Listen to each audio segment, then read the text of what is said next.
ensemble. Vous pouvez prendre place. Nous allons, non seulement on a entendu les aînés louer Dieu, et on a loué Dieu avec eux, parce que nous sommes de la même famille, amen. Et nous avons pris beaucoup de plaisir à le faire, parce que c'est ça, cette communion de cœur et d'esprit. Mais on va aussi entendre un témoignage.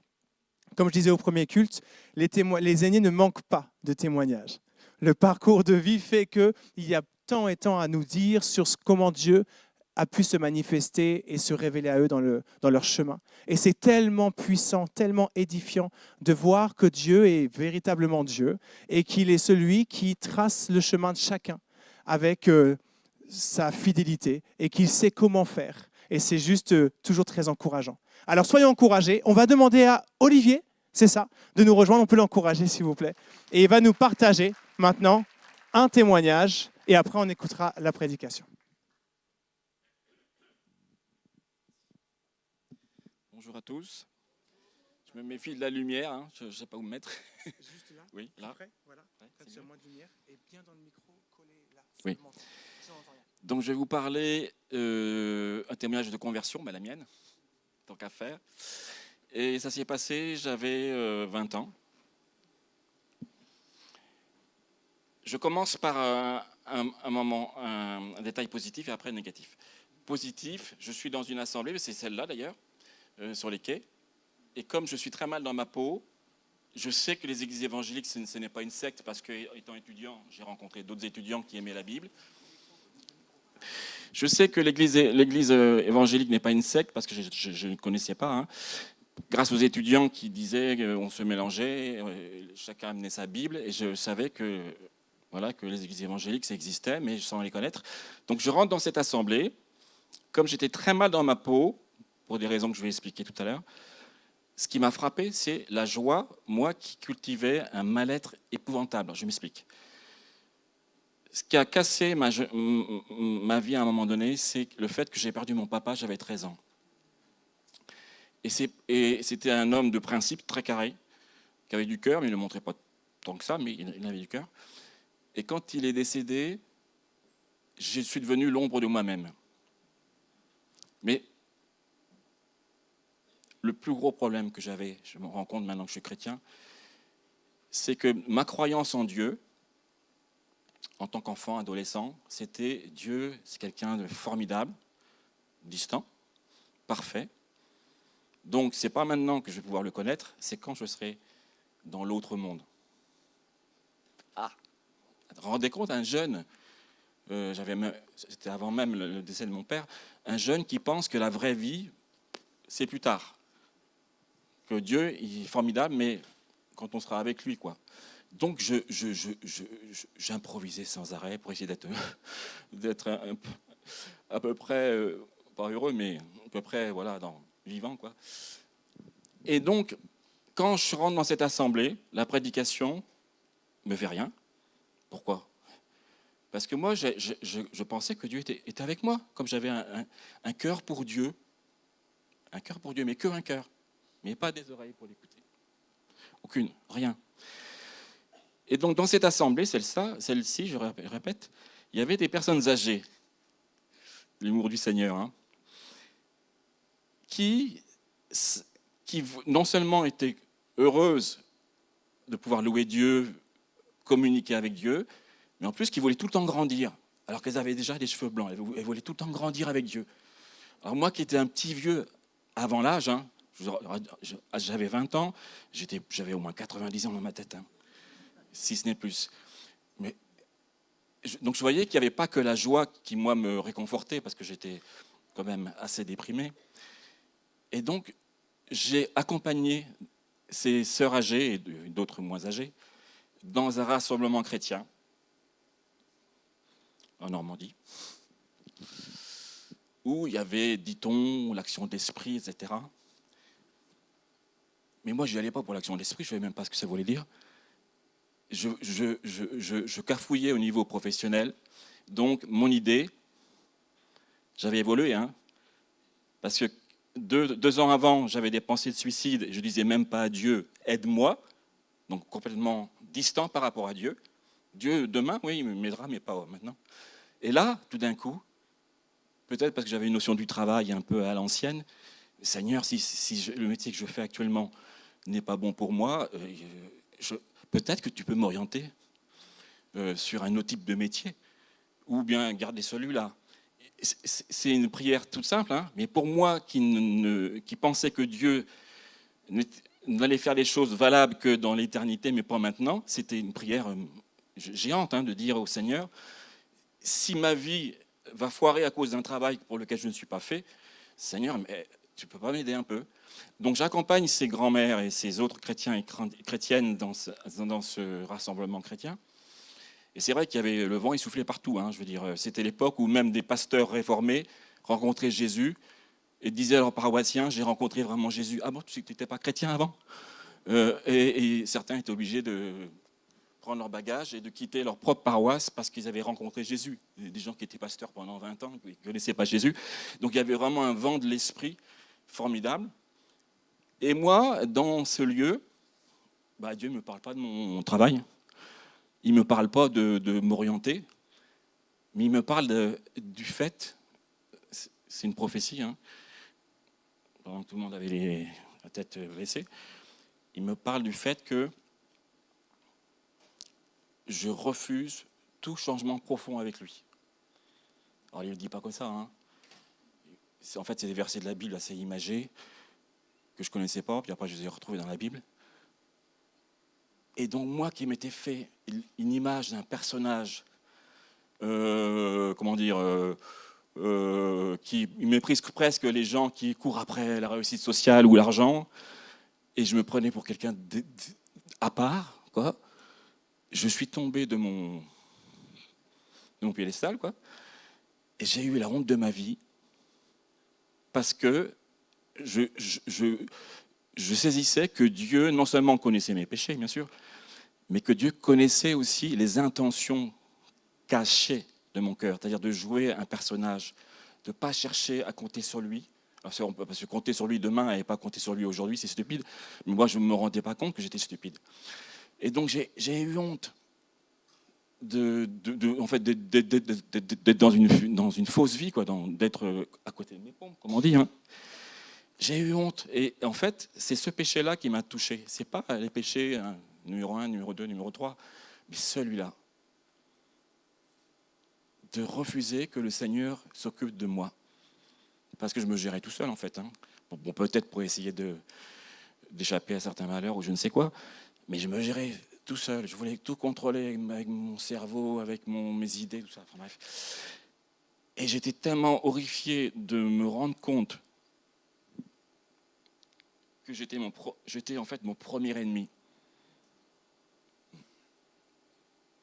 Que ma dépression n'était pas liée au décès de mon père, en fait, puisque j'avais déjà une mentalité avant ça de fuite. Et donc, j'étais tellement, la parole juste qui me concernait, mais vraiment totalement juste, en fait, c'est une parole paternelle. C'est quand Dieu parle et dit exactement ce qu'il y a dans notre cœur, il peut, quelqu'un qui nous connaît par cœur et qui connaît aussi nos désirs, de pas rester comme ça, il m'a vu dans une impasse. J'ai vraiment réalisé que Dieu me parlait juste, donc sévèrement, d'accord, juste parce qu'il avait un caractère de père. Alors moi qui manquais d'un père, parce que c'était la seule personne que j'avais admirée dans ma vie, hein. Moi qui manquais d'un père, j'en avais un autre qui arrivait là. Seulement, ce n'était pas fini. Hein. Il fallait que je donne ma réponse. Alors j'ai pris ma voiture, je ne suis même pas allé voir un prédicateur, parce que là, Dieu, il me montrait que j'étais comme empoisonné, si vous voulez, de l'intérieur. Et donc je suis allé en pleine nuit, là, sous le ciel étoilé. Il y avait presque d'ailleurs la forme d'une croix, plus ou moins, enfin bref. Et j'ai dit au Seigneur, je me sentais vraiment empoisonné de l'intérieur, à cause de mon orgueil et des choses comme ça. Et là, j'ai compris, mais en un quart de seconde, que si le mal était aussi imprégné là-dedans, il fallait un contrepoison. Et là, tout de suite, je me suis dit, mais la croix, c'est ça. La croix, c'est sortir de la mauvaise nouvelle, que quelque chose peut me faire périr, me saisir et pour toujours, malheureusement, en arrière, mais que en regardant à Jésus, à la croix, j'avais la porte de sortie, c'est parce que je ne savais vraiment pas quoi faire, hein, mais d'instinct, c'est pas un instinct, c'est vraiment une conviction profonde du Seigneur. J'ai su que la croix, ce n'était pas juste un événement ou une notion religieuse ou je ne sais quoi, mais que la croix, c'était vraiment, à la croix, il y avait la main du Seigneur pour moi. Et là, je ne sais pas comment j'ai fait, mais j'ai dit, Seigneur, ok, je suis d'accord. Je ne comprenais pas trop parce que ça voulait dire la conversion, mais là, j'avais vraiment le sentiment que j'avais, une seule sortie, pas deux, une seule. Alors, je ne vais pas être bavard, alors je vais bientôt finir. Hein. Et du coup, quand je suis devenu chrétien, voilà quoi, quelques temps après, j'ai vraiment changé de boulot. Et en fait, j'étais pas très clair avec le Seigneur. Donc, comme je voulais savourer cette conversion, j'ai pris des boulots, un peu de papier, quoi, de paperassier, etc. Comme ça, je sifflotais, j'admirais mon Seigneur tout en faisant des trucs assez banals, quoi. Et ben, il n'était pas content, le Seigneur. Il a voulu, en fait, que je rentre dans une carrière différente, avec du monde, me confronter aux besoins des gens. Et donc, j'ai travaillé 35 ans au Relais Orléanais, pour ceux qui connaissent. Faire des dossiers pour les gens, oui, mais s'occuper de leur vestiaire, des bagageries, club vidéo, etc. Des choses qu'au départ, bon, bref. Et là, il m'a appris à aimer mon prochain. Mais sur le quotidien, pas seulement sur les grandes lignes, etc. Sur le quotidien. Parce que ça, moi, je ne vivais pas dans le quotidien à l'époque. Hein. Les besoins vraiment primaires des gens. Et c'est là c'est en m'occupant de choses très simples que le Seigneur m'a appris à aimer mon prochain. Et puis aujourd'hui, la grâce de Dieu, c'est que je peux, en étant retraité, apporter maintenant autre chose par le biais de l'aumônerie en prison. Voilà.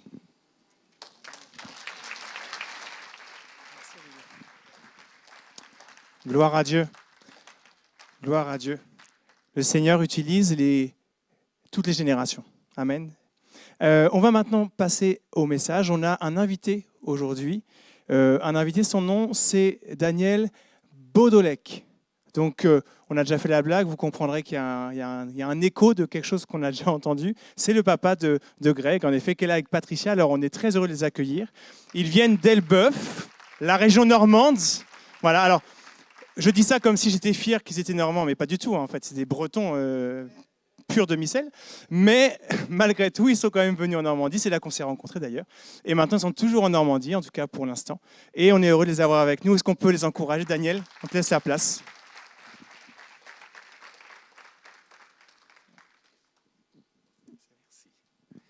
Merci, Michael. Voilà, je suis très heureux d'être au milieu de vous pour partager la bonne parole de Dieu. Et je remercie l'équipe pastorale, le fiston, de m'avoir invité pour partager la Bible. Amen. Voilà, alors voilà, ça y est, je pense que c'est bon. Amen. Alors on va lire ensemble un texte que vous connaissez, je pense, pour la plupart d'entre vous. Vous êtes sur la thématique de la famille. Donc on va demeurer sur ce sujet et demander au Seigneur sa bénédiction pour que ensemble on puisse se faire du bien concernant ce thème tellement important. Parce qu'on peut réussir sa vie de différentes manières, mais si on la rate au plan de la famille, c'est quand même dommage, quoi. Et donc on veut considérer la famille comme étant primordiale.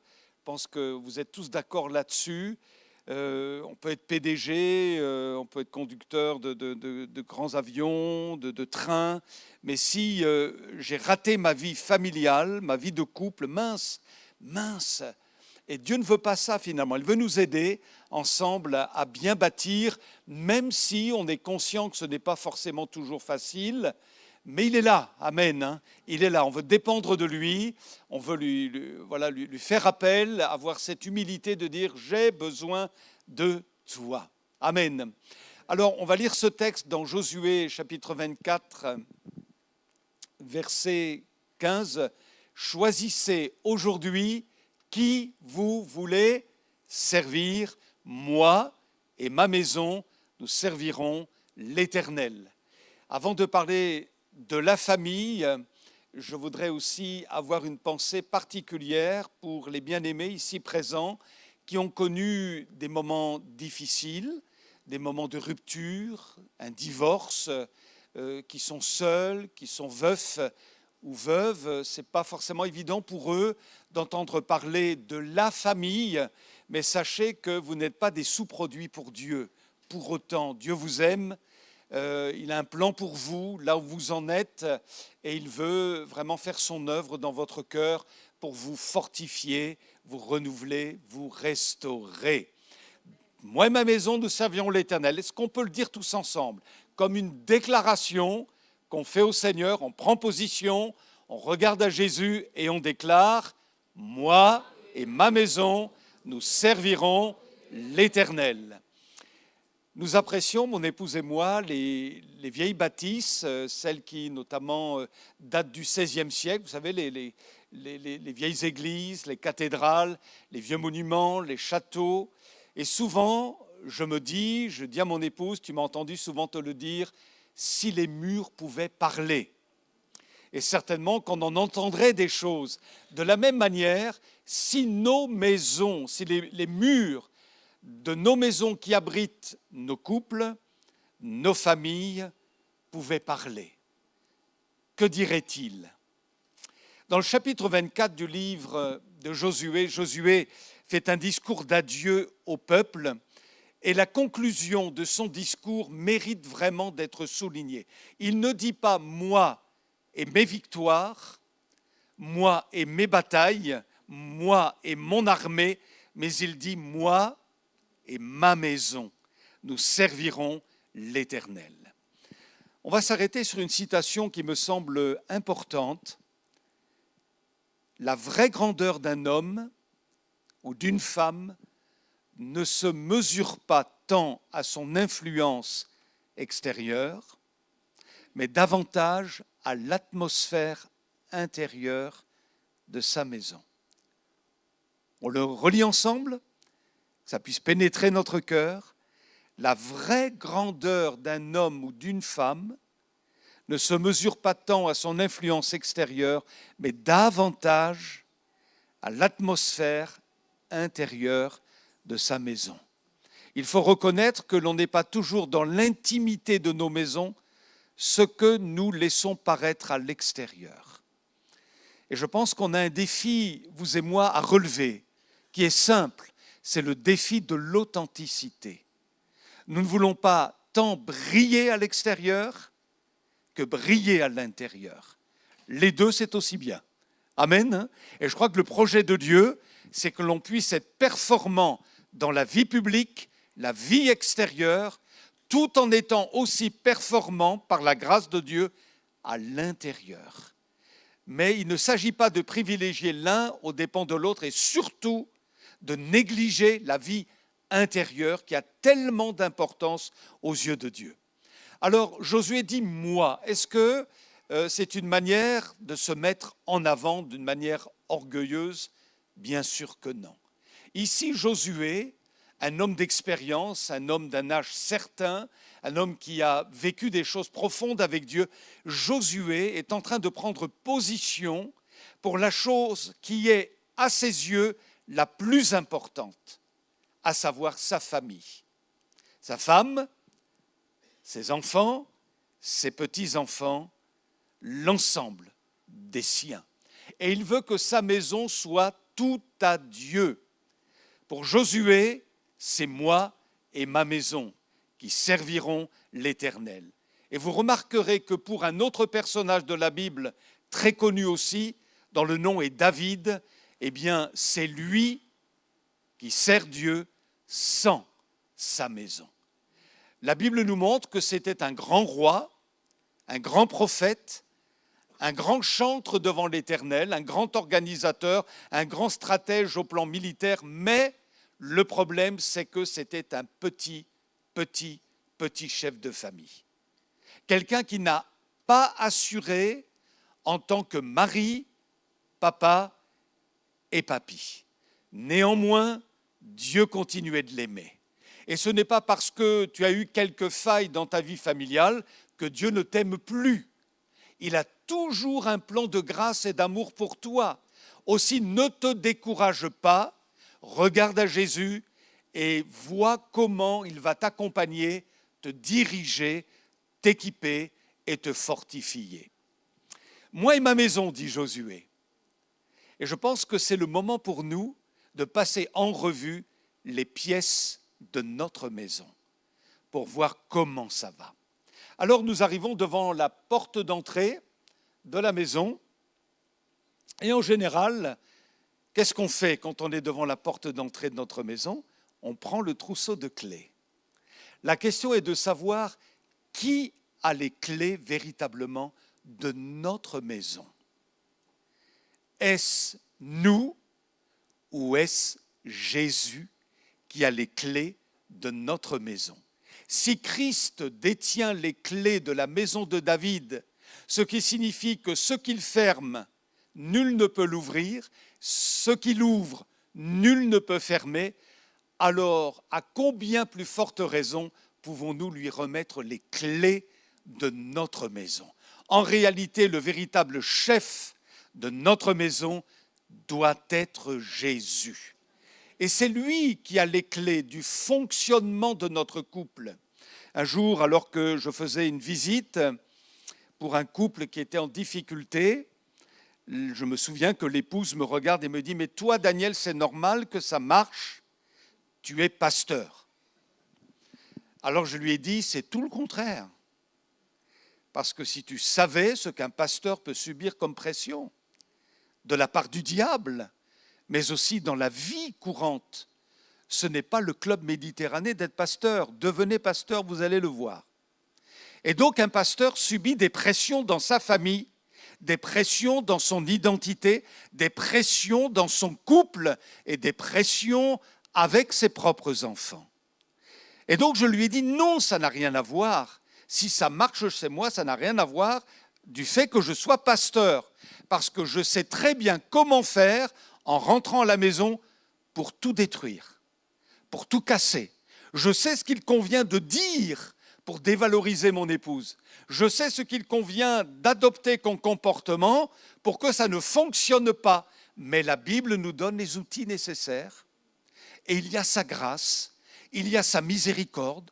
On sent nos limitations, on sent notre incapacité naturelle à bien faire les choses, mais nous avons un grand sauveur, un merveilleux équipier, alléluia, quelqu'un qui non seulement nous a sauvés, mais aussi son projet est de nous bénir dans le cadre de nos familles, de nos couples, de nos foyers, à son nom soit la gloire. Alléluia.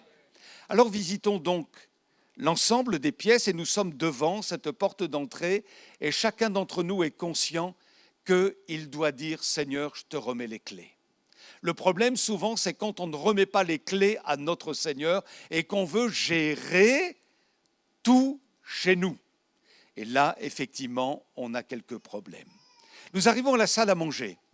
En général, maintenant, c'est dans la salle à manger que se font les repas. Avant, c'était souvent dans la cuisine. Bon, comme je l'ai dit tout à l'heure, vous n'êtes pas pécheur si vous mangez dans votre cuisine. Mais en général, c'est dans la salle à manger que l'on prend les repas. Et je crois que c'est important de dire qu'un repas, quand chacun est entré de ses activités, notamment en soirée, doit se prendre ensemble. Si vous commencez à ne plus manger ensemble, le mari mange de son côté, l'adolescent va dans sa chambre, il a pris son assiette et il fait son affaire dans sa chambre, il y a un problème. Ça peut arriver de temps en temps, mais il est important de comprendre que le repas, c'est un moment de qualité et de communion. Ce qui veut dire que les portables doivent être éteints. Oui ou non? Ça peut arriver qu'on ait chacun d'entre nous notre portable, qu'on soit appelé à ce moment-là. Mais si nous voulons vraiment comprendre qu'un repas, c'est un moment de qualité, un moment d'échange, un moment de bénédiction, alors on adopte des règles qui font que ça va marcher et qu'on ne va pas perdre notre temps. Un repas, ce n'est pas seulement manger, remplir notre ventre. Un repas consiste à parler, à échanger, à essayer de comprendre mieux l'autre. Certains vont partager leurs difficultés, leurs souffrances, d'autres leurs joies. Et c'est toujours une bénédiction de vivre ces moments de communion. C'est aussi l'occasion d'apprendre à nos enfants de rendre grâce à table. Et comme je le disais, j'ai eu l'occasion de voir un petit garçon qui s'appelle Samuel, à qui la maman lui a demandé de rendre grâce à table, et il l'a fait à sa manière. Il a mis ses mains devant son visage, il a écarté les doigts de sa main et il a dit « Merci Seigneur pour les œufs, merci Seigneur pour les tomates, merci Seigneur pour le poulet. » Et voilà, il l'a fait tel qu'il était, mais ce qui m'a réjoui, c'est que cet enfant a parlé à Dieu, il a remercié Dieu. Ils sont rares aujourd'hui dans notre génération en France, les enfants qui ont appris à rendre grâce à Dieu, à dire merci à Dieu du fait d'avoir une assiette pleine. Et c'est important de leur dire, mais finalement, ça vient de lui. C'est grâce à lui, parce qu'il est bon et parce qu'il veut nous bénir les uns et les autres, que son nom soit béni. Alléluia. Et je l'ai dit, c'est un lieu d'échange. Dans ma génération, on me disait, quand j'étais à table et quand on avait des invités, « tu ne parles pas ». Et pour les générations plus anciennes, c'était encore pire. D'une manière générale, bien sûr il y a des exceptions, mais d'une manière générale, les enfants ne s'exprimaient pas à table. Voilà. Mais aujourd'hui, et je pense que c'est une bonne chose, chacun a le droit à la parole. Du plus petit jusqu'à l'adolescent, jusqu'au jeune homme, la jeune femme, chacun a le droit à la parole. Il n'y a pas que monsieur qui parle. On est bien d'accord. Les temps ont changé, les mœurs ont changé. Et c'est tellement bon de pouvoir échanger. Vous imaginez un repas où personne ne parle et tout le monde est devant l'écran, où tout le monde est avec son téléphone. Ce serait vraiment terrible, quoi. Ce sont des moments d'échange. Et combien c'est appréciable de pouvoir partager avec les siens des différentes choses qui le concernent. Et puis, la salle à manger, c'est un lieu où on peut exercer l'hospitalité. Je ne sais pas si vous exercez dans votre église abondamment l'hospitalité, mais c'est un principe biblique de grande importance. Quand pour la dernière fois as-tu invité un membre de l'église à ta table? Il y a des besoins. Nous disions tout à l'heure, il y a des veufs, il y a des veuves, il y a des personnes en souffrance, il y a des gens qui connaissent divers problèmes, il y en a qui sont dépressifs. Ça existe dans nos églises, mais on n'est pas là pour se juger, on est là pour s'accueillir. Et le fait d'inviter quelqu'un chez toi de temps à autre, ça peut lui faire tellement de bien. Vous avez remarqué dans l'évangile de Luc, il est question de beaucoup de repas. Jésus n'était pas tout le temps à prêcher dans une synagogue ou dans le temple. Jésus prêchait aussi à partir d'une table, à l'occasion d'un repas. Et dans l'évangile de Luc, eh bien, il nous est parlé de nombreux repas que Jésus a pris. Par exemple, dans Luc 5, Jésus partage un repas avec des collecteurs d'impôts, des prostituées dans la maison de Lévi. Dans Luc 7, il est invité à manger chez un certain Simon. Luc 10, il est l'invité de Marthe et de Marie. Luc 14, il mange chez un chef des pharisiens. Luc 19, il s'invite lui-même chez Zachée. Il faut que je demeure aujourd'hui chez toi. Et dans Luc 22, il partage le repas de la Pâque avec ses disciples. Ce qui a fait dire à un commentateur ceci, dans l'évangile de Luc, soit Jésus est en train de se rendre à un repas, soit il est à un repas, soit il rentre d'un repas. Et pourquoi Jésus aimait être à table avec les gens? Tout simplement parce qu'il se passe toujours quelque chose quand on est à table avec quelqu'un. Et Dieu peut se servir de ces moments particuliers pour délivrer des paroles, toutes simples, mais qui vont faire du bien, qui vont consoler, qui vont remettre quelqu'un sur les rails, même combien c'est bon d'exercer l'hospitalité, que Dieu soit béni. Et puis, je l'ai souligné aussi, je pense que c'est important de bien marquer notre différence avec le monde. Par exemple, si on vous offre un apéritif, c'est bien. Si on vous offre un deuxième, pourquoi pas? Arrivé au troisième, vous vous posez la question, est-ce juste? Et si on vous en propose un quatrième, vous dites non. Pourquoi? Parce que nous ne sommes pas du monde. Et nous avons un témoignage, même dans ces choses très pratiques de la vie, à rendre. Nous sommes la lumière du monde et le sel de la terre. Et si nous ne marquons pas notre différence avec les gens de ce monde, eh bien, je pense que nous allons attrister le Saint-Esprit. Donc, c'est quelque chose aussi dont il faut tenir compte les uns et les autres. Je mets ça sur vos cœurs. Faisons tous attention à cet aspect des choses. On s'introduit maintenant dans le salon. Et dans le salon, il y a notamment, d'ailleurs c'est de plus en plus grand, un téléviseur. Et c'est bien de regarder un film de temps en temps avec sa famille, oui ou non? Ne dites pas que vous êtes toujours en train de prier quand même, si? C'est une bonne chose de prier, mais enfin, moi j'apprécie avec ma famille de regarder un bon film, un bon dessin animé, ça fait toujours plaisir. Maintenant, ce qu'il faut comprendre, c'est qu'il faut bien maîtriser la télécommande.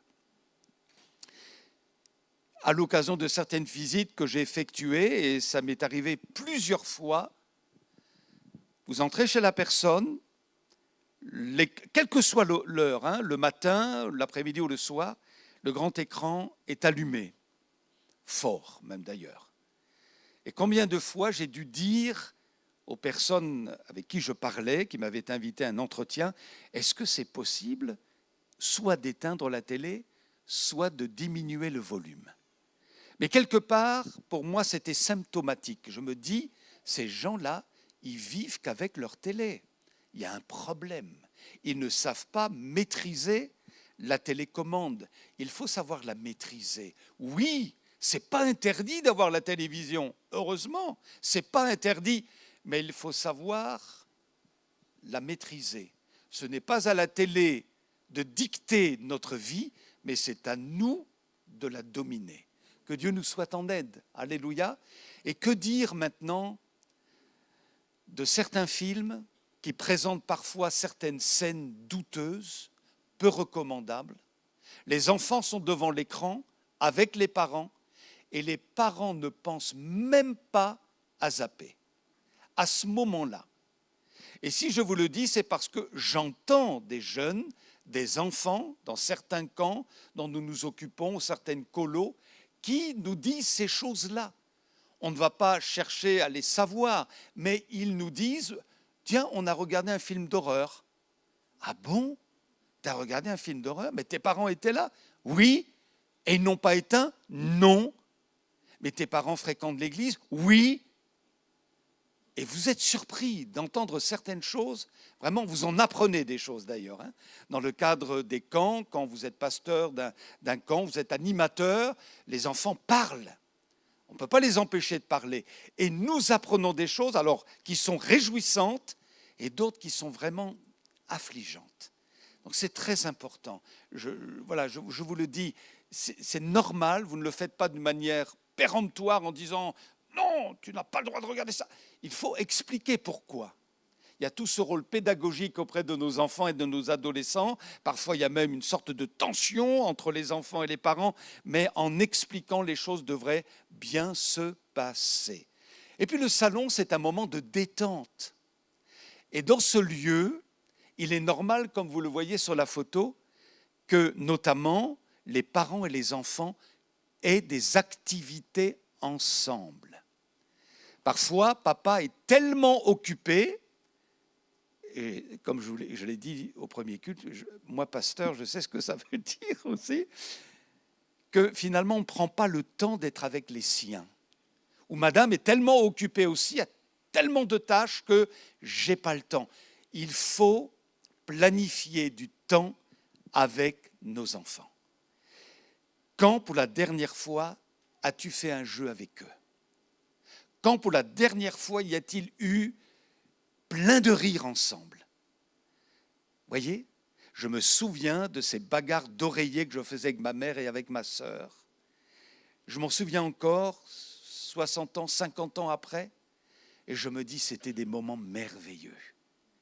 Et ce que nos enfants ce dont ils vont se souvenir quand ils seront plus âgés, c'est peut-être de ces moments privilégiés, particuliers, où ils ont eu un super moment de détente avec vous, où ils ont pu rire avec vous, se rouler par terre tellement c'était super. Et toi, tu étais avec lui, quoi, ou tu étais avec elle. C'est important d'avoir ces moments de connexion avec votre famille, avec vos enfants. On est tellement absorbé par diverses activités et par le monde professionnel qu'on en oublie l'essentiel. Moi et ma maison, nous servirons l'Éternel. Et dans cette maison-là, nous sommes les acteurs de l'atmosphère. C'est à nous de créer l'atmosphère la plus bienfaisante possible. Et vous savez comme moi que si on a un visage en midi et demi, en cafetière belge, on ne va pas créer une bonne ambiance.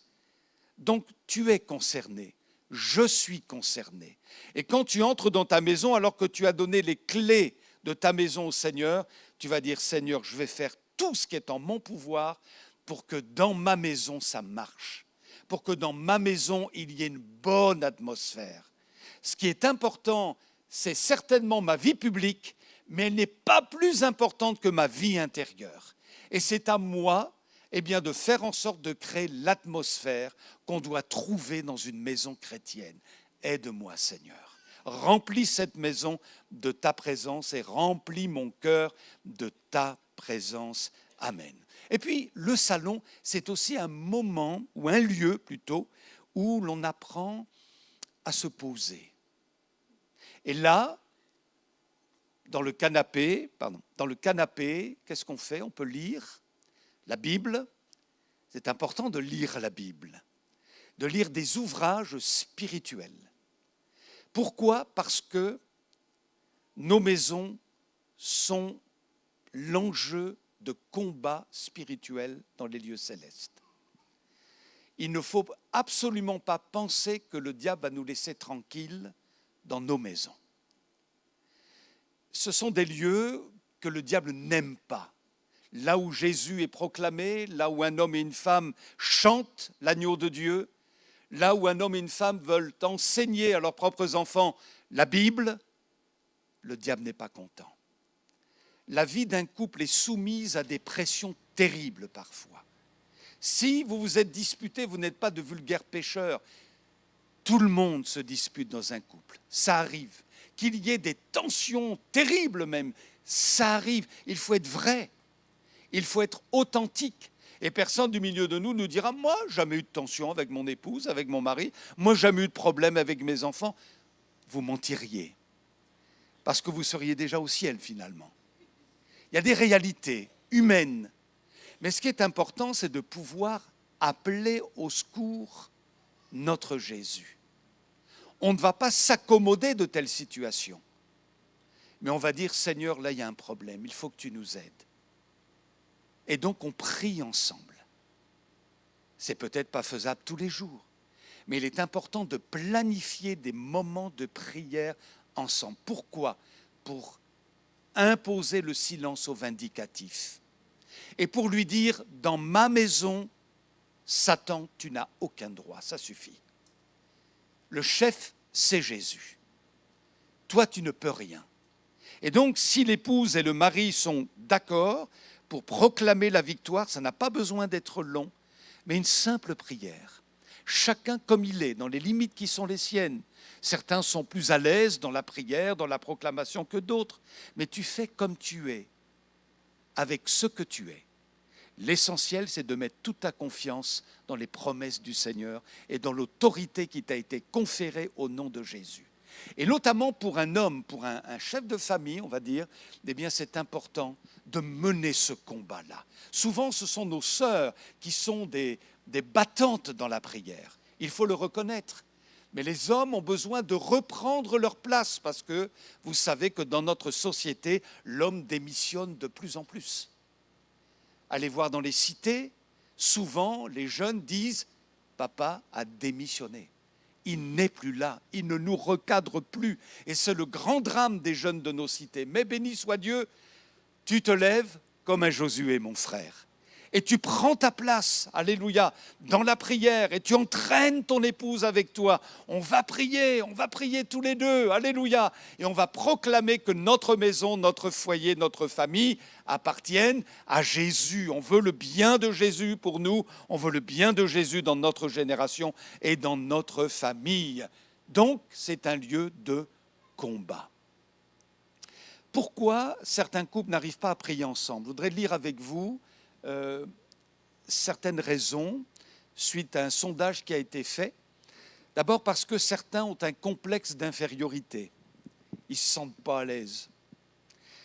La crainte d'un côté mystique de l'épouse vis-à-vis de son mari et vice-versa. Un manque de temps, parce qu'ils n'en ont pas pris l'habitude dès le départ de leur mariage, parce qu'il existe une forme de pudeur entre les conjoints à ce sujet, parce qu'il y a un manque de soif spirituelle au plan personnel, parce qu'ils n'en voient pas vraiment l'intérêt ni l'un ni l'autre, parce qu'ils ne savent pas trop comment s'y prendre, par où commencer, comment faire, parce qu'ils n'ont jamais réussi à le faire et ce n'est pas maintenant qu'ils vont commencer, parce qu'ils ont essayé et que ça n'a pas duré et qu'au bout d'X fois comme cela, sans parvenir à établir une régularité, ils ont fini par se décourager. Alors courage mon frère, courage ma sœur. Il faut planifier ces moments. Il faut prendre sur soi et ne plus dire chacun de son côté. Moi je prie de mon côté, toi tu pries du tien. C'est bien de prier chacun de son côté, mais c'est aussi très bien de prier ensemble. C'est une force qui attire la bénédiction de Dieu. Amen. Et puis on arrive au bureau. Et le bureau est le lieu administratif où l'on range les papiers importants. Et c'est aussi là que certains font les comptes, voient leur budget. Et cela nous amène à penser à la dîme et à l'offrande. Et la dîme et l'offrande sont des choses importantes pour chacun de nous. J'ai raconté cette petite histoire que j'ai entendue par un frère gitan qui ne pouvait pas se rendre à une réunion. Alors vous savez ce qu'il a fait? Il a dit à son petit gars, écoute, tu vas aller toi à la réunion et tu vas mettre cette pièce dans le tronc pour le Seigneur. Et si tu le fais, si tu es d'accord de le faire, je te donne moi une pièce aussi, tu t'achèteras des bonbons avec. Le petit gars était tout content. Et chemin faisant, il jongle avec les deux pièces et tout à coup, il y en a une qui tombe dans la rigole pour finir dans l'égout. Et savez-vous qu'a dit ce petit gars? Il a dit, mince, j'ai perdu la pièce du Seigneur. Il aurait pu dire le contraire, il aurait pu dire, j'ai perdu ma pièce. Mais non, il a privilégié la pièce du Seigneur. Ce qui veut dire qu'on peut léser Dieu. Vous comprenez ce que je veux dire? Quelque part, on va tirer la couverture de notre côté, aux dépens de Dieu et aux dépens des besoins de l'œuvre de Dieu. Mais vous savez comme moi que si nous honorons Dieu avec notre offrande, Dieu saura aussi en son temps nous honorer. Ce n'est pas un deal qu'on fait avec Dieu, c'est un principe spirituel. Si je suis radin avec Dieu, Dieu sera radin avec moi. Si je suis généreux avec lui, il sera généreux avec moi. Dieu soit béni.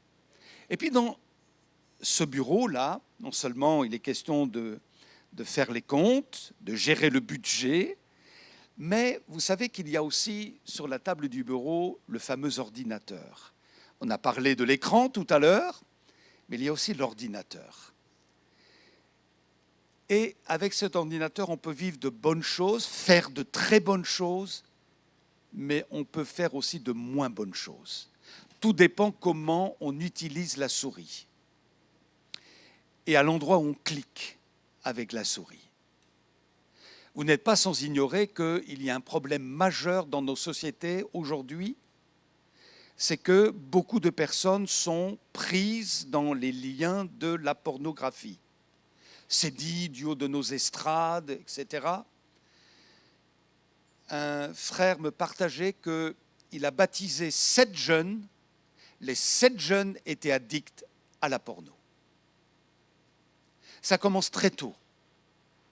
Et c'est un vrai cancer qui ronge notre génération, véritablement. Ça va évidemment jusque dans nos églises. Un jour, un frère que j'aimais beaucoup, que j'appréciais énormément, qui était leader de louange et qui avait une gentille petite femme, tout semblait impeccable, de beaux petits-enfants. Il m'a dit, je voudrais te parler, Daniel, est-ce qu'on peut prendre rendez-vous? Je me demandais bien pourquoi il me demandait rendez-vous. Le rendez-vous est pris, on parle ensemble, et puis finalement, pendant longtemps, je me suis dit, mais pourquoi il m'a fait venir? Il parlait de tout et de rien. Et puis je lui ai dit, bon, écoute, maintenant le temps passe, on va devoir se quitter. Et là, je sens qu'il a envie de me dire quelque chose.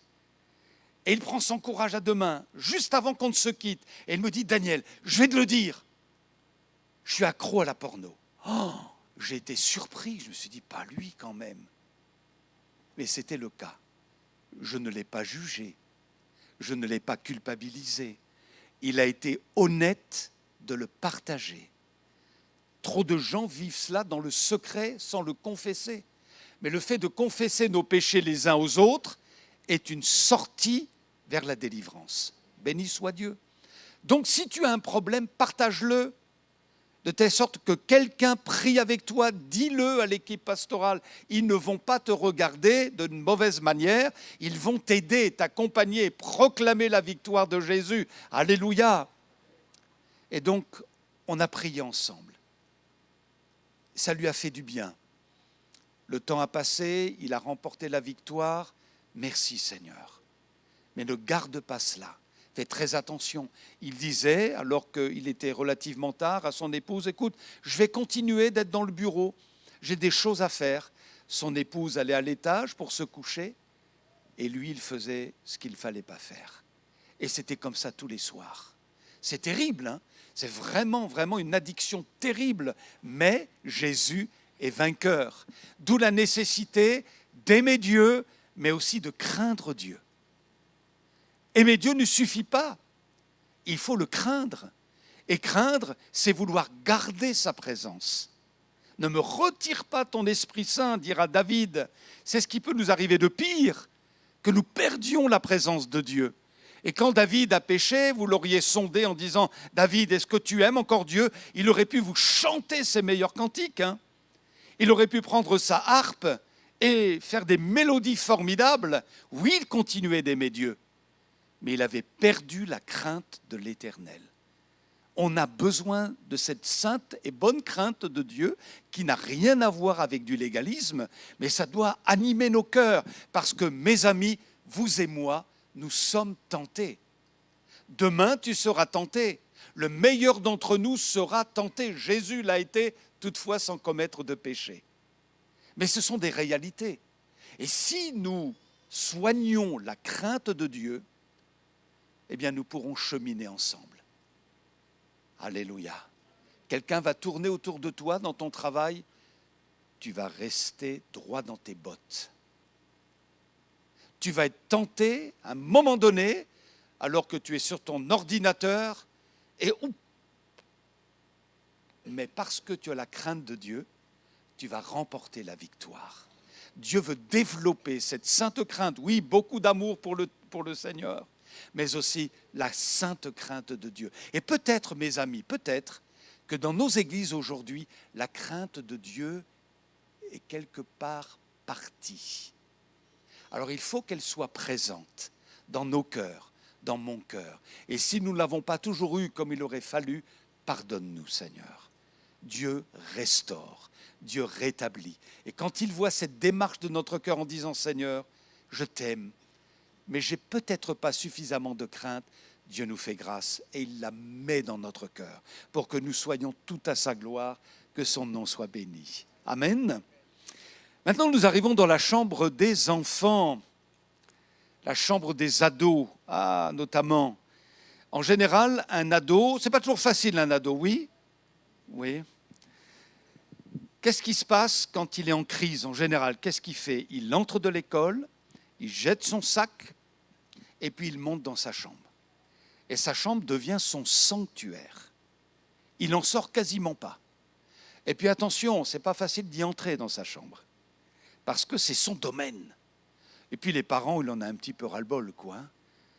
Or, il me semble que dans ce domaine-là, il faut qu'on soit conscient qu'on doit monter dans la chambre du garçon ou de la fille. Même si c'est difficile, même si ce n'est que 3 minutes, mais c'est bon d'entrer dans sa chambre et de dire « Comment tu vas ? Est-ce que tu voudrais qu'on parle ?» Alors il va peut-être être agressif avec vous, c'est possible, ne le prenez pas mal, mais vous êtes en train de construire un pont. Voilà, un pont. Même si c'est compliqué, il faut essayer de construire des ponts. Nul n'est parfait dans ce domaine-là, moi le premier, mais il faut y penser. Quand pour la dernière fois as-tu pu parler avec ton ado ? Ou même ton fils ou ta fille un peu plus âgé. Quand pour la dernière fois as-tu parlé avec ? Et puis, quand il est question de la chambre des enfants, eh bien, il y en a certains qui ont eu la bonne idée de les empêcher d'avoir leur téléphone pendant toute la nuit. Vous savez que c'est dangereux ? Vous le savez, hein ? Des statistiques ont été faites à ce niveau-là. C'est très pratique ce que je vous dis, hein ? Mais c'est très important. Je connais une sœur qui a mené la bagarre avec ses enfants. Et au pied de l'escalier, avant que les enfants montent à l'étage dans leur chambre, il fallait remettre le téléphone. Mais les enfants bagarraient, quoi. Mais maman, non. Mais laisse-nous, un tout petit peu. Non. Elle a bien fait de tenir bon. Même si, elle a été quelque peu moins aimée de ses enfants, elle a tenu bon. Parce que c'est dangereux de leur laisser le téléphone toute la nuit, mes amis. Vous le savez comme moi. Donc il faut savoir être ferme au bon moment et poser des règles, non pas pour les étouffer, mais au contraire pour les protéger. Les règles ne sont pas là pour dépersonnaliser les enfants, les règles sont établies pour les protéger et pour qu'ils s'épanouissent dans de bonnes conditions. Dieu soit béni. Amen. Hein? Et puis alors oui, dans la chambre de l'enfant aussi, il y a ce petit moment privilégié, je crois, c'est quand le papa ou la maman, ou les deux, avant que les enfants ne dorment, font une prière. La prière des mamans notamment, hein, tous les soirs, ou des papas. On va avoir un petit moment de prière ensemble. Et là, l'enfant peut évacuer ce qu'il a sur son cœur. J'ai un souci avec ma copine à l'école. Bon, on va prier pour ça. J'ai un souci parce que demain j'ai un devoir, j'ai peur. T'inquiète pas, Jésus est là. On ne peut pas imaginer à quel point les enfants apprécient ces moments de connivence avec leur papa ou leur maman au plan spirituel. Amen. Et ça les fait aimer Dieu. Et puis ça amène aussi une protection et la bénédiction de Dieu pour les enfants. Mes amis, ça peut arriver qu'il y ait des loupés. Vous n'avez pas eu le temps, ça a été compliqué, vous n'avez pas pu prier avec eux, c'est pas grave. Mais ça doit rester de l'ordre de l'exception. Il faut que ce soit une règle établie chez le couple, chez les parents, de dire « je m'engage à ce que l'un d'entre nous, soit toi, ma femme, ou soit toi, mon mari, tu montes et tu pries avec le petit. » Amen. Vous le retrouverez plus tard, mes amis. Vous le retrouverez plus tard. C'est capital, c'est une règle importante. Et puis, il y a la chambre des parents. La chambre des parents. C'est censé être un lieu de repos, la chambre. Hein, mais bien souvent, dans la chambre des parents, les enfants entendent des disputes. Parce que Ça peut arriver. Et là, il y a une règle, à mon sens, biblique, à observer, qui est toute simple. Que le soleil ne se couche pas sur votre colère. C'est écrit ou c'est pas écrit? Ça veut dire quoi, de manière concrète? Ça veut dire, me semble-t-il, avant que la journée ne se termine, règle ton problème. Ce qui veut dire qu'il n'y aura plus, pendant 3 semaines, de soupe à la grimace. Vous avez des couples qui se sont disputés, le lendemain matin, rien n'est réglé. Au moment du petit déjeuner, chacun fait la tête. Le lendemain soir, chacun se retourne dans le lit, l'un d'un côté, l'autre de l'autre. Et ça dure 1 jour, 2 jours, 3 jours, 1 semaine, 2 semaines, peut-être plus. Ce n'est pas ça que le Seigneur veut. Qu'il y ait des disputes, ça peut arriver. Qu'il y ait des tensions, là encore, ça peut arriver. Mais le Seigneur nous donne des outils pour que le problème se règle de la bonne manière. Et alors, est-ce que vous êtes d'accord que comme Josué, je vais dire « moi » et ma maison. Vous êtes d'accord? Je vais dire « moi ». Alors, avec mon épouse, je peux parler devant toi, hein, sans scrupule, je veux dire. C'est qu'en 43 ans de mariage, on a, avec la grâce de Dieu, même s'il y a eu des tensions parfois entre nous, le soir, avant que nous ne nous endormions, on a mis en pratique cette parole, que le soleil ne se couche pas sur votre colère. Et finalement, notre colère, elle a duré 1 jour maximum, c'était réglé le soir. Alors, c'était elle qui venait vers moi, je te demande pardon. Et moi qui venais vers elle, je te demande pardon. Finalement, on avait chacun nos torts et nos raisons. Mais on savait qu'il ne fallait pas donner plus de latitude au diable. Parce que quand vous gardez la colère là, eh bien, l'amertume commence à grandir, vous vous endurcissez, vous créez une atmosphère épouvantable à la maison, les enfants en sont les victimes, et c'est terrible, quoi. Et le diable en profite, et il commence à gagner des droits dans votre foyer. Or, nous avons le pardon qui règle ça. Alléluia. Même si ce n'est pas facile, mais ça fait partie de la mise en pratique de tout ce que nous apprenons de Dieu par notre lecture biblique et par l'enseignement donné dans notre Église. Il faut que ça se concrétise dans notre vie pratique. Si vous continuez, par exemple, si c'est votre cas, à bouder pendant 3 semaines, mais tu fais quoi de l'enseignement de la parole de Dieu? Donc, il faut se mettre à l'ouvrage. L'évangile pratique. Et le pardon doit être exercé dans nos maisons. Que Dieu soit béni, hein? C'est une clé. Et quand on utilise cette clé, le diable recule. Alléluia. Le diable recule. Gloire à Dieu. Et puis, dans la chambre des parents, évidemment, il y a aussi tout ce domaine de la sexualité. Et vous savez que c'est important parce que c'est un cadeau de Dieu. La sexualité, ce n'est pas quelque chose de sale. Dieu l'a voulu. Non seulement pour la procréation, mais aussi pour l'épanouissement du couple. C'est un cadeau de Dieu. Le problème, c'est que certains foyers, même dans nos églises, vivent mal cet aspect-là.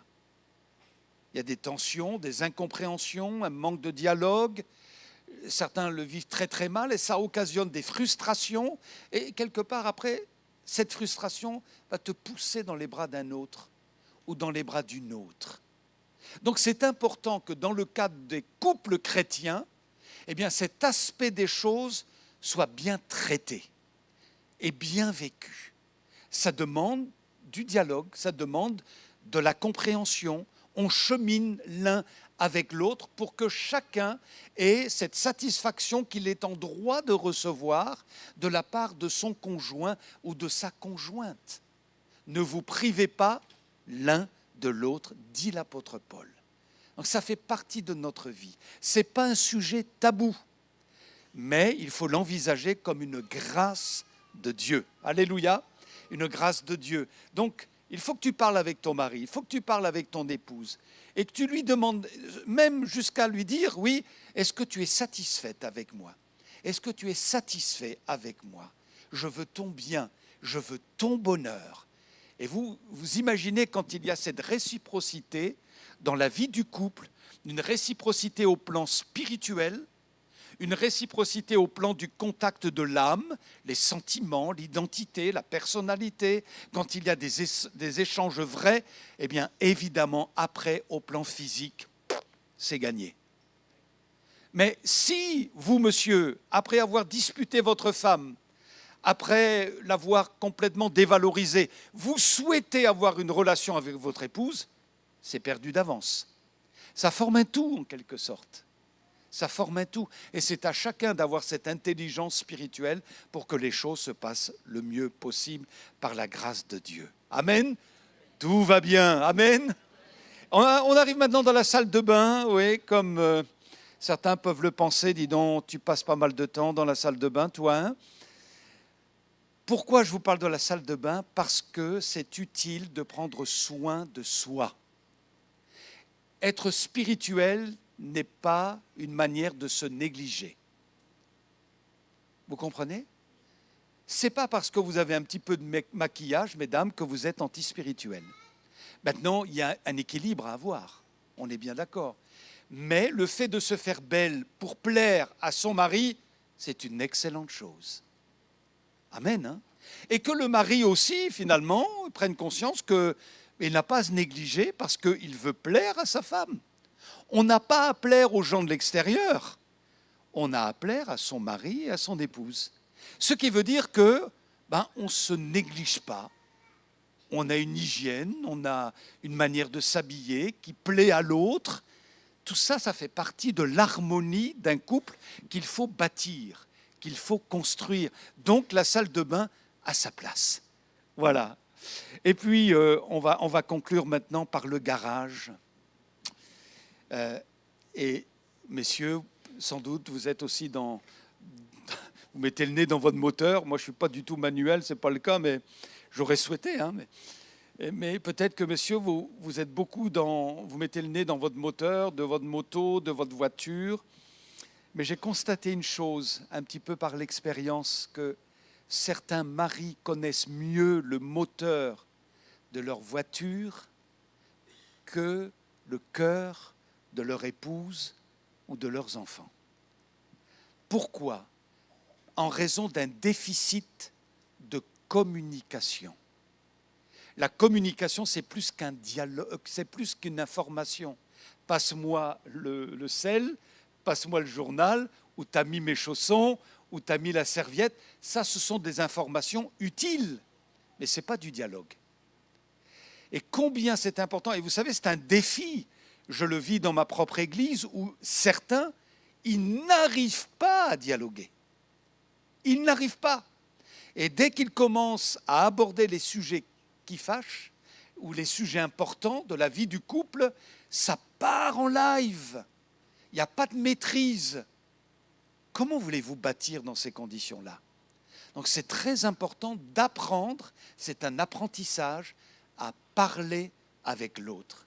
À parler vrai. On parle des vrais problèmes. On parle des vraies choses importantes de notre vie. Et ce n'est pas en gardant le silence qu'on va arranger les choses. Vous comprenez, hein? Il faut beaucoup parler quelque part. Hein? Et alors, messieurs, je me permets de vous le dire, souvent nos épouses sont frustrées parce qu'on ne parle pas suffisamment. On rentre du travail, comme le disent certains écrivains, on entre dans notre caverne. On a besoin de... Ça a été déjà assez compliqué au boulot. Et l'épouse, elle demande qu'une seule chose. Quoi? Parler. Oui, mais... attends. Vous voyez?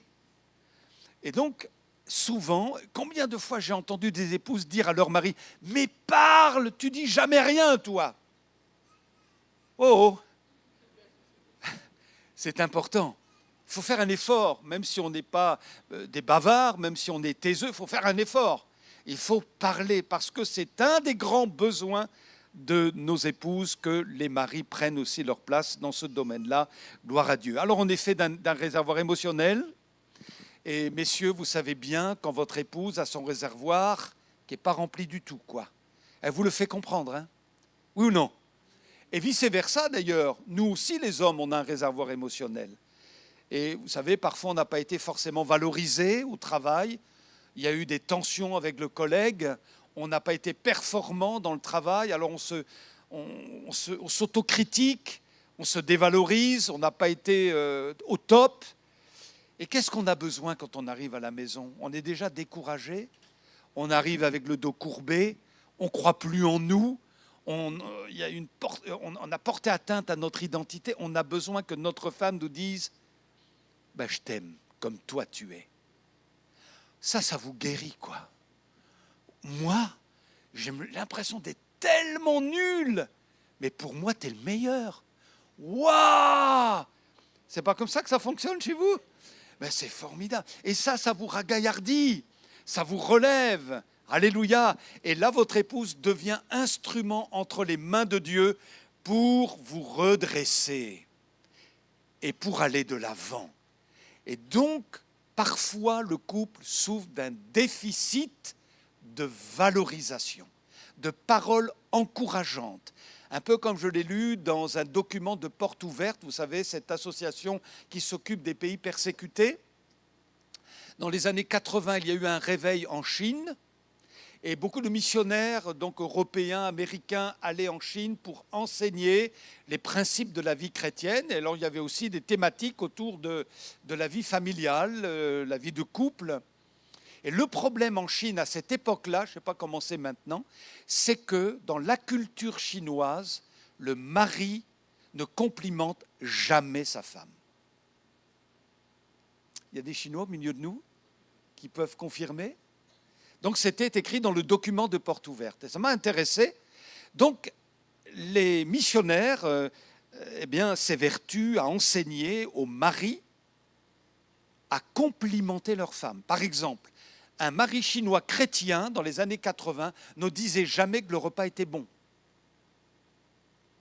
Jamais. Et au contraire, il fallait dire, c'était pas assez cuit, c'était pas assez salé, c'était vraiment pas terrible ton repas. Vous imaginez un peu dans la construction de l'identité de l'épouse? Et donc, le témoignage que j'ai lu est celui-ci. Les missionnaires apprenaient aux femmes et aux maris de se complimenter et de se dire merci l'un à l'autre. Et voilà qu'un mari, à peu près en plus de 20 ans de mariage, pour la première fois de sa vie de couple, dit à son épouse merci. Cette femme s'est mise à pleurer sur le champ. C'est le premier merci de ma vie de couple, dit-elle. Et même si j'en avais qu'un pour toute ma vie, je serais déjà tellement heureuse. Vous imaginez la condition de vie de ces couples-là. Alors, mes amis, ne soyons pas avares en compliments. Merci pour le bon plat de ce midi. Merci pour ma chemise repassée. Merci pour qui tu es. On a tous besoin, moi le premier, à ma petite femme, de progresser dans ce domaine-là. Mais imaginez-vous que nos vies de couple, tout en étant dans la réalité, dans la vérité, ce soit ça. C'est-à-dire une succession, une avalanche de compliments, de paroles valorisantes. Mais ça vous construit, ça. Ça vous construit, ça vous édifie, ça vous épanouit. Le couple n'est pas fait pour l'autodestruction et la destruction l'un de l'autre. Le couple est fait pour l'édification, l'embellissement de notre âme et le perfectionnement de notre foi. C'est pourquoi Dieu a voulu le couple, Dieu a voulu la famille, pour que nous progressions et atteignions des sommets par la grâce de Dieu. Alléluia. Et on comprend mieux pourquoi Josué est allé à l'essentiel. Et mes amis, je crois que dans nos églises, on a besoin d'aller à l'essentiel. Et lui, Josué, prend position, bien qu'étant déjà âgé. Moi et ma maison, c'est l'essentiel. Moi et ma maison, nous servirons l'Éternel. Pour moi et pour ma maison, elle sera tout à Dieu. Alléluia. Et ça, c'est vraiment un projet important. Maintenant, pour ceux qui ont connu des déboires, des défaillances, des difficultés, ne vous découragez pas. Dieu l'a vu, Dieu le sait. Dieu pèse toutes choses. Il continue de vous aimer et il va conduire votre vie comme lui l'a décidé. Alléluia. Et on sait que quand il conduit une vie, il l'a conduit vers le meilleur. Amen. On prie ensemble. Merci Seigneur pour ces moments de réflexion devant ta parole. On est heureux de te connaître, on sent nos limites. Qui est suffisant pour ces choses? Seigneur, nous venons devant toi humblement. Et c'est vrai qu'à l'écoute de ce qui a été dit ce matin, on peut visionner des moments qui n'ont pas été à ta gloire. On peut se remémorer certaines tensions et on se dit, mais qu'est-ce que je suis nul. Et pourtant, Seigneur, tu nous as fait un cadeau en nous mariant, en ayant des enfants. Eh bien, veuille bénir chaque foyer représenté ici, chaque couple. J'appelle ta bénédiction. Et Seigneur, nous osons revendiquer nos droits en toi, par ton autorité, à tel point que nous chassons le diable de nos maisons. S'il y est quelque peu présent, eh bien, c'est toi qui règnes, c'est toi qui as les clés. Et nous remettons tout entre tes mains. Nous soumettons toutes choses, tous les aspects de notre vie. Nous les remettons entre les mains de notre Dieu, en sachant que toi, tu te plais à bénir tes enfants. J'appelle la bénédiction de Dieu sur chaque couple, chaque famille, chaque mari, chaque épouse, chaque papy et mamie. Seigneur, j'appelle ta grâce sur chacun d'entre eux. Tu nous bénis et que vraiment nous soyons ce modèle évoqué dans la parole entre la relation avec Christ et son épouse.